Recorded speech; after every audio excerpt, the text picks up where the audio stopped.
네, 국회의원이 국회의원 같은 사람이 잘 안 보이고 야당이 야당다운 모습을 보이는 국회의원이 아쉬운 이 시점에 대단한 분이 오래간만에 나타난 것 같습니다. 윤희숙 미래통합당 의원인데요. 국회에서 부동산 관련해서 5분 발언을 했는데 이 울림을 주고 있습니다. 속이 뻥 뚫린다, 보면서 눈물이 났다, 이런 댓글들이 쏟아지고 있는데요. 레전드 영상이다, 온 국민이 봐야 된다, 이런 댓글. 5분 발언에 전율이 느껴진다, 이런 댓글이 쏟아지고 있는데 이분의 스펙도 대단하군요. 우선 좀 소개를 하면 서울대 경제학과 나와서 미국 아이비리그의 컬럼비아대 경제학 박사했고요. KDI 한국개발연구원이죠. 거기 연구위원하고 국민경제자문회의 민간자문위원, 최저임금위원회 공익위원 등 스펙이 대단한데 지난 총선에서 서초갑에 영입돼서 당선됐고요. 지금 미래통합당에서 경제혁신위원장을 맡고 있는데요. 비대위 산하에 윤희숙 의원, 여러분들이 주목해봐야 되겠습니다. 저는 임차인입니다, 이러면서 시작하는 영상 같이 보시죠. 여러분, 저는 서초갑 윤희숙 의원입니다. 저는 이 자리에 오늘 표결된 주택임대차법에 대해서 말씀을 드리려고 나왔습니다. 저는 임차인입니다. 제가 지난 5월 이사했는데 이사하는 순간부터 지금까지 집주인이 2년 있다가 나가라 그러면 어떡하나 하는 걱정을 달고 살고 있습니다. 그런데 오늘 표결된 법안을 보면서 제가 기분이 좋았느냐? 그렇지 않습니다. 저에게 든 생각은 4년 있다가 꼼짝없이 월세로 들어가게 되는구나 하는 생각이었습니다. 이제 더 이상 전세는 없겠구나. 그게 제 고민입니다.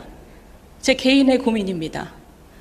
임대 시장은 매우 복잡해서 임대인과 임차인이 서로 상생하면서 유지될 수밖에 없습니다.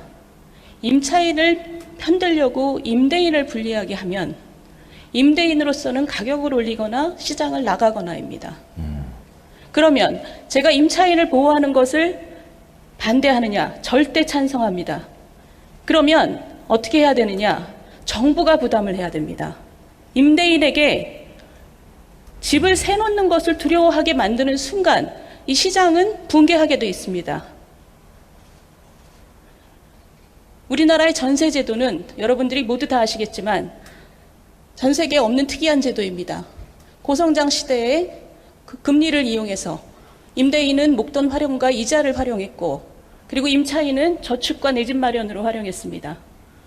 그 균형이 지금까지 오고 있지만 저금리 시대가 된 이상 이 전세 제도는 소멸의 길로 이미 들어섰습니다. 그런데도 많은 사람들은 전세를 선호합니다.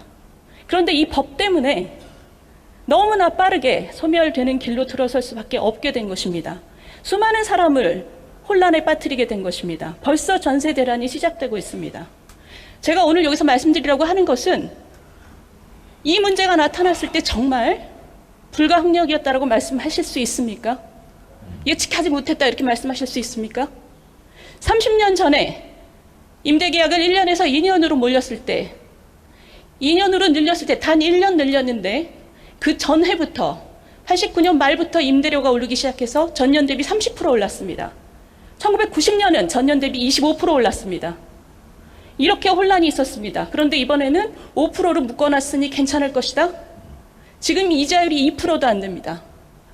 제가 임대인이라도 세놓지 않고 아들, 딸한테 들어와서 살라고 할 것입니다. 조카한테 들어와서 살라고, 관리비만 내고 살라고 할 것입니다. 불가항력이고 전혀 예측하지 못했다. 100번 양보해서 그렇다 칩시다. 그렇다면 이렇게 우리나라 1000만 인구의 삶을 좌지우지하는 법을 만들 때는 최소한, 최대한 우리가 생각하지 못한 문제가 무엇인지 점검해야 합니다. 그러라고 상임위원회의 축소심의 과정이 있는 겁니다.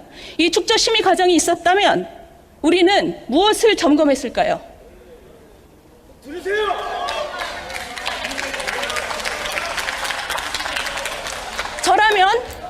저라면 임대인에게 어떤 인센티브를 줘서 두려워하지 않게 할 것인가? 임대 소득만으로 살아가는 고령 임대인에게는 어떻게 배려할 것인가?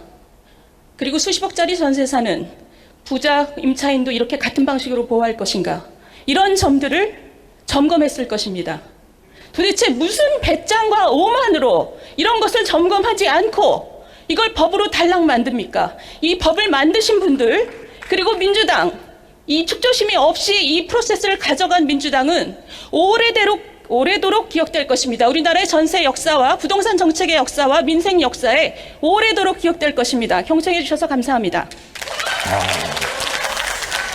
상당히 차분하지만 강렬한 메시지네요. 표정은 차분하게 저처럼 이렇게 흥분하고, 저는 이제 가끔 흥분을 하고 이제 전형적인 O형 다혈질이라서 주체를 못해서 가끔가다 이제 흥분하는데, 이분은 윤희숙 의원 차분하면서 그 내용은 진짜 비수가 꽂히네요. 역사에 남을 것이다. 이거를 심의도 안 하고 통과한 민주당 발의한 의원들 역사에 남을 것이다. 이거 이상 무서운 말이 어디 있습니까? 이분이 이제 경제학 박사고 이 분야에 관해서 연구도 많이 하고 실질적으로 이제 일도 많이 하신 분인데, 이분이 볼 때 이번에 이 법은 진짜 무슨 배짱으로, 이분 얘기하잖아요. 도대체 무슨 배짱과 오만으로 이런 것을 점검하지 않고 법으로 탈락 만드느냐. 심의도 없이. 부동산 정책의 역사와 민생 역사에 오래도록 기억될 것이다. 이 나쁜 놈들 오래도록. 이분의 말이 울림이 있는 게 이제 경제학 전공자에서도 아니고요. 물론 전공자의 뭐 통찰력도 있지만 저는 임차인입니다. 이러면서 임대인과 임차인의 그 관계, 임대인도 배려를 해야 임차인도